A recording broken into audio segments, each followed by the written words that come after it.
Tras el desafortunado desenlace de la edición 94 y tras la prohibición definitiva de los autos del Grupo C, Toyota se cuestionaba el rumbo de sus esfuerzos en la SART. Toyota había pausado temporalmente su programa de deportivos de resistencia, sin haber alcanzado la tan deseada victoria en las 24 horas de Le Mans.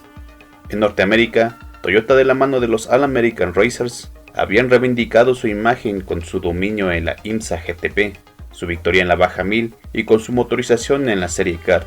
En Europa, su buen paso en el Mundial de Rally reafirmaba su calidad tecnológica y de construcción, aunado con el auge del campeonato BPR y la creciente popularidad del campeonato de turismos japonés, le permitió a Toyota apostar de nuevo por un proyecto con intenciones de luchar en Le Mans, pero con el cambio de las reglas de la GT1, pudo ingresar dos vehículos que calificaban para arribar en la SART, pero con distintas fórmulas.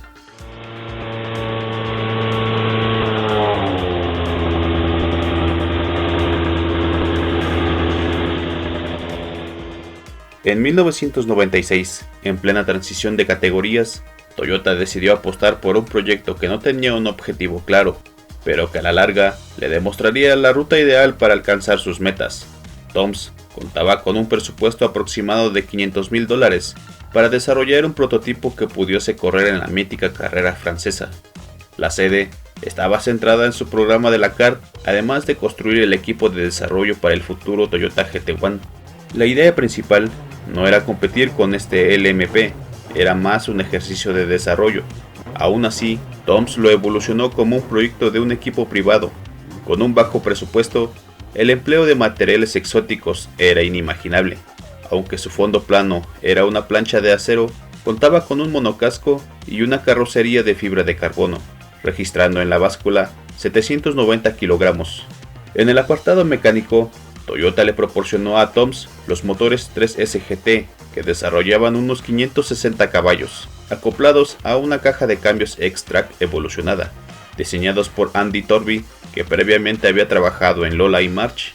Su aerodinámica era básica, pero los fondos no permitieron fabricar modelos a escala para los test en el túnel de viento. Posteriormente ensamblado en la sede de Toms de Gran Bretaña, Torby afirmó que el coche se probó al menos en 3 ocasiones, una de ellas con el piloto Tom Christensen. Los resultados fueron buenos, demostrando mucha fiabilidad y un consumo menor que el 88C.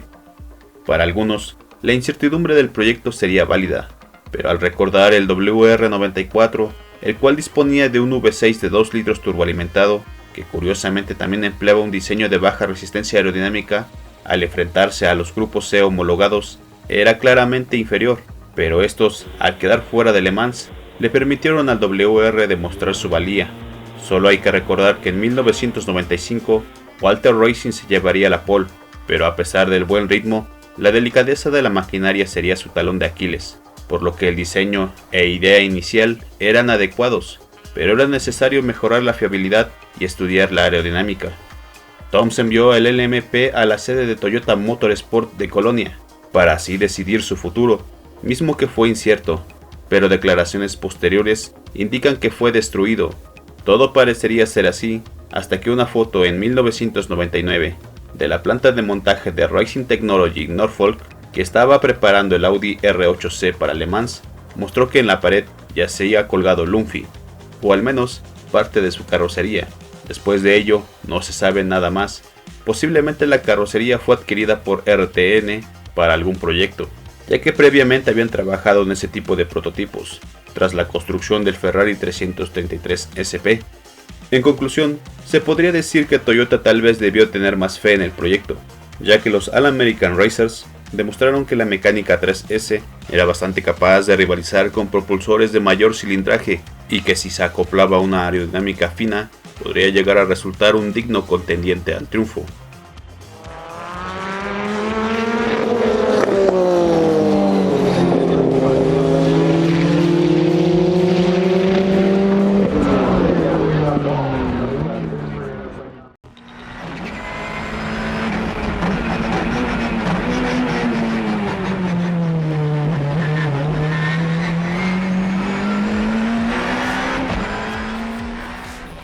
El primer proyecto para ingresar en Le Mans fue el Toyota Supra LM, una versión modificada del vehículo empleado en el campeonato de turismos de la clase GT500 de Japón.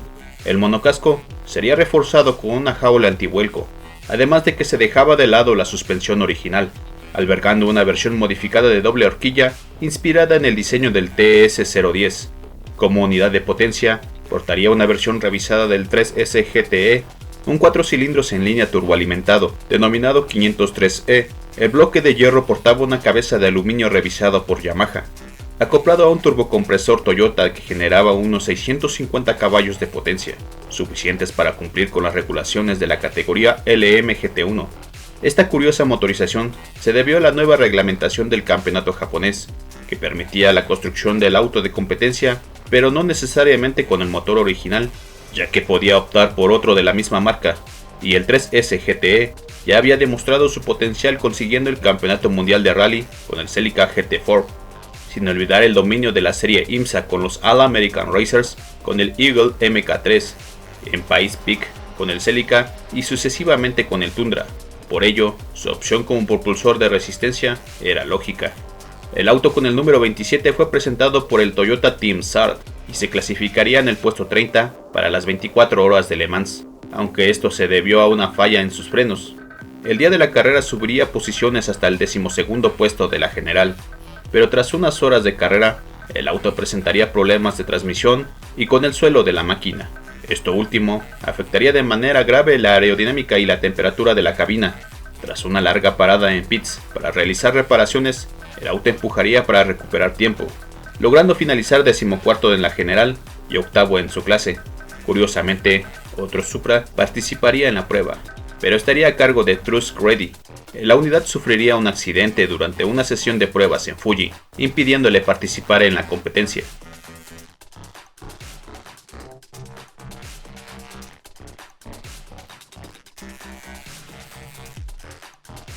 Para 1997, el auto presentaría modificaciones, siendo más ancho, bajo y con un alerón revisado.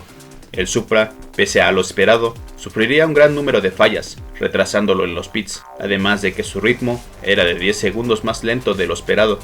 Lamentablemente sufriría un accidente tras 205 vueltas, finalizando en el puesto 25. Con ello, el Toyota Supra LM no volvería al año siguiente.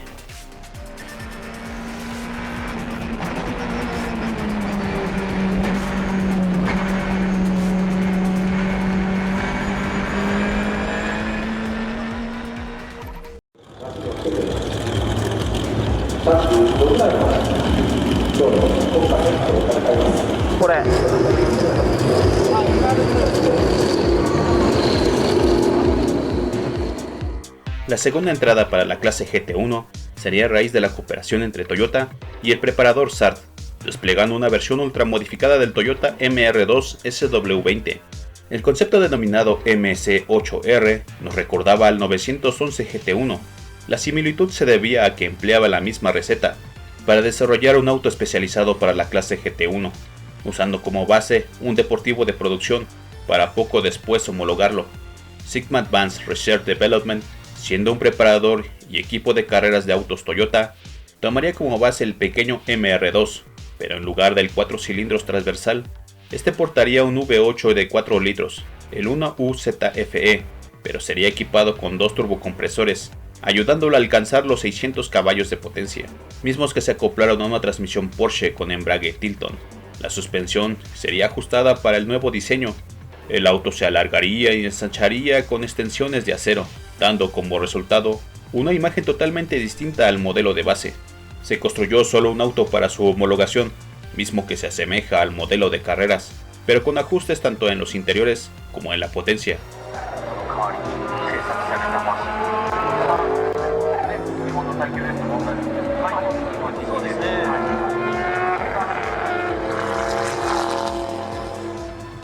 Participaría en Le Mans de 1995 junto con el Supra LM. Se clasificaría en el puesto 31, pero en carrera su rendimiento no mejoraría, ya que tras 14 vueltas el embrague se rompería, terminando su participación. En 1996, en busca de corregir su error, cambiaría la transmisión Hewland BGC por una March Engineering, además de reducir su peso a 1061 kilogramos.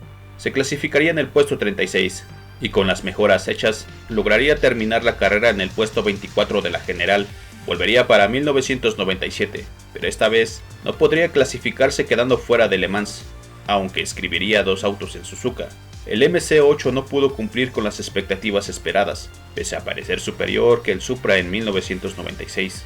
Pero el desarrollo de SART, junto con los superdeportivos de alta potencia de aquel momento, incentivaron a Toyota a seguir los pasos del MC8R, construyendo un auto especializado para correr, para poco después homologarlo.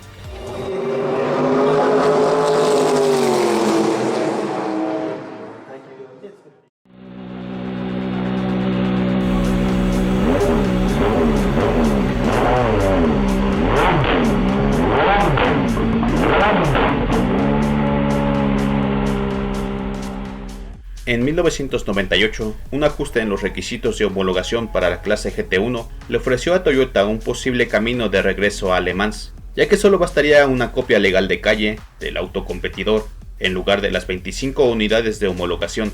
Toyota repetiría lo hecho con sus programas de World Rally Car y Grupo C, compartiendo el trabajo de diseño y desarrollo entre Toyota Japón y la subsidiaria Toyota Motorsport, con sede en Colonia, Alemania. El punto clave del rápido desarrollo del auto yacía al emplear un motor disponible del programa anterior del Grupo C, dejando la mayor parte de la carga del trabajo en los hombros alemanes, encargándose del diseño, pero atendiendo a los sutiles cambios de las reglas, mismos que convertirían al auto en el GT1 más extremo hasta el momento. Conocido internamente como TS020, el nuevo Toyota era llamado comúnmente como GT1. El automóvil se construyó alrededor de un monocasco de fibra de carbono, con un núcleo de panal de abeja de aluminio, empleando el motor como miembro estructural. Si bien el chasis fue diseñado por TMG, este sería fabricado por el especialista italiano Dallara. En ambos ejes, la suspensión era de doble horquilla, accionada por varillas de empuje y con frenos de carbono cerámicos. Como se mencionó, el motor se basó en un diseño existente, pero no de su predecesor inmediato, el TS010, que poseía un V10 de fórmula. En su lugar, eligieron la versión R36V, un V8 de 3,6 litros equipado con 2 turbocompresores Garrett. Sería actualizado por el Toyota Team Europe, retirando algo de peso y cambiando el rango de revoluciones, adaptándose a los restrictores impuestos por la FIA, alcanzando alrededor de 600 caballos.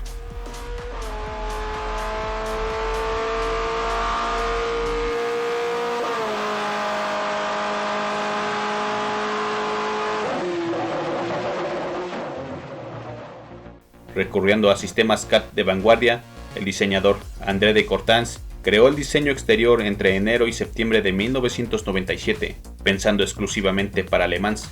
El GT1 presentaba un frontal afilado y una cola relativamente larga, buscando reducir la resistencia aerodinámica. Una característica del diseño fue un corte en el pozo de la rueda frontal, destinado a evitar la acumulación de presión dentro del pozo. También se exponía una toma de aire aplanada en el techo, generando menos arrastre. Después de ser presentado inicialmente en la computadora, la forma sería refinada en el túnel de viento de Italia. Con el diseño terminado, su producción arrancaría en octubre de 1997, y las pruebas iniciarían en diciembre, con 3 de los automóviles listos en mayo para Le Mans de 1998. En el escrutinio también se presentó una versión de carretera que poseía un ala y una altura de conducción ligeramente más alta, además de que durante el escrutinio aprovecharían un hueco legal usado por Mercedes y Porsche, en el que los GT debían poseer un maletero capaz de contener una maleta estándar, a lo que Toyota, de alguna forma, interpretando la vaga normativa, expuso que el tanque de combustible vacío era válido como un espacio de maletero, ya que podría, teóricamente hablando, contener una maleta. Curiosamente, tanto Mercedes y Porsche emplearon espacios y cubículos en la carrocería difíciles de acceder.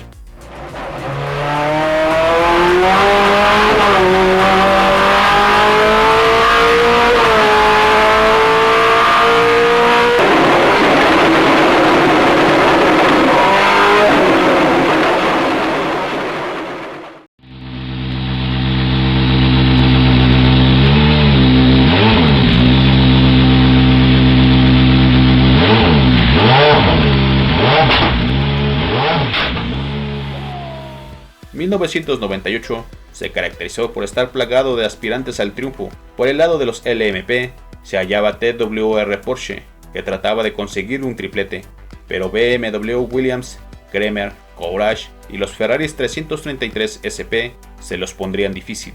Por el lado de los GT1, en teoría, deberían de ser inferiores, pero la sorpresa se daría durante las rondas de clasificación, con el Mercedes CLK LM tomando la pole. Los tres Toyotas quedaron segundo, séptimo y octavo. Los nuevos 911 GT1, R390 y Panos GTR1 ocuparon casi en su totalidad el top 10. El LMP abierto de BMW fue el mejor de su clase. Durante la carrera, el ritmo de los Toyotas parecía ser superior, pero siempre por detrás de los CLK LM, aunque poco después, en la vuelta 19, el Mercedes se quedaba tirado con problemas de motor, y en la 31 caería el segundo por el mismo motivo.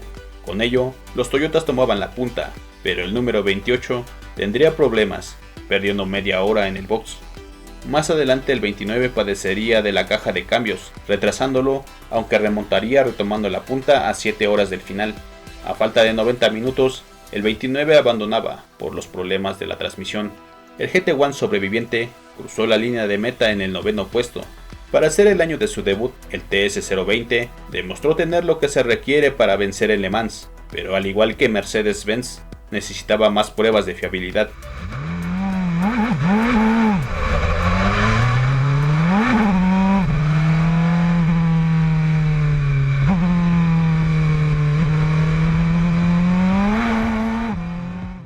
Al año siguiente Toyota volvería a Le Mans, pero la Aqua eliminaba la clase GT1 tras ver cómo los constructores abusaban de las normas de homologación. Por ello fueron reemplazados por la clase LMGTP, aunque también se debió al dominio del Mercedes-Benz GTR en el campeonato de turismos. Toyota adaptaría sus tres autos, fueron refinados y demostraron ser muy rápidos. Si habían clasificado segundos el año anterior, esta vez se llevarían la pole, además del segundo puesto. El tercer auto quedaría octavo. El arranque sería frenético, con una fuerte lucha con los Mercedes y BMW, pero tras los incidentes del CLR, estos abandonarían la carrera.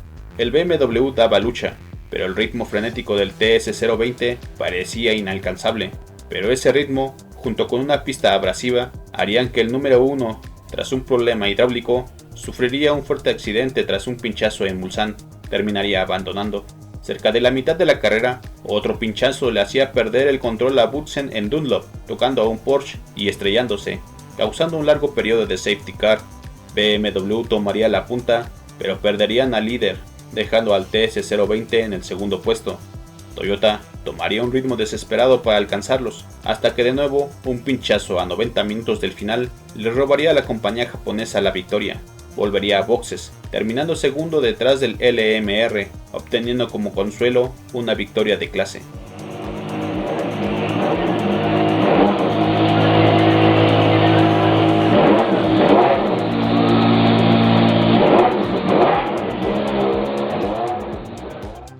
Después de otra campaña infructuosa y otra dolorosa derrota, Toyota una vez más se retiraría de la categoría, pero esta vez para afrontar la aventura de la Fórmula 1. El desafío se llevaría todo el presupuesto, aunque sus resultados fueron cuestionables. En años posteriores volverían al ruedo en la era híbrida y finalmente les trajo la tan deseada victoria, misma que continuaría con su modelo de la clase Hypercar, aunque para algunos fans de la disciplina, estas victorias no se sienten tan asombrosas como lo hubieran sido en las eras del Grupo C y GT1. Por ello, a pesar de perderse la victoria en Le Mans, el GT1 se considera como uno de los grandes deportivos de su época y una auténtica leyenda del automovilismo.